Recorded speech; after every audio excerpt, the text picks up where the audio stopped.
আল্লাহ বলেন এই বনি আদমের প্রত্যেককে যদি একটা করে স্বর্ণের পাহাড়ের মালিক বানিয়ে দেয়া হয়।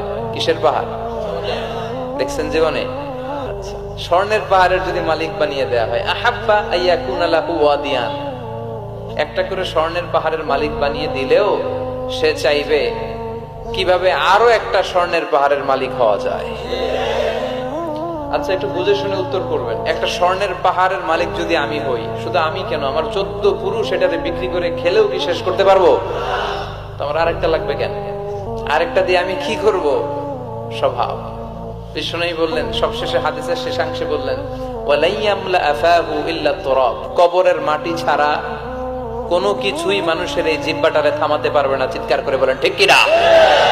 জন্য যার আছে বেশি ও চায় বেশি, এই ডিমান্ডটারে একটু কমাতে হবে, আল্লাহর কাছে শুকরিয়া করতে হবে। অর্থের প্রয়োজন আছে কিন্তু এটার হৃদয়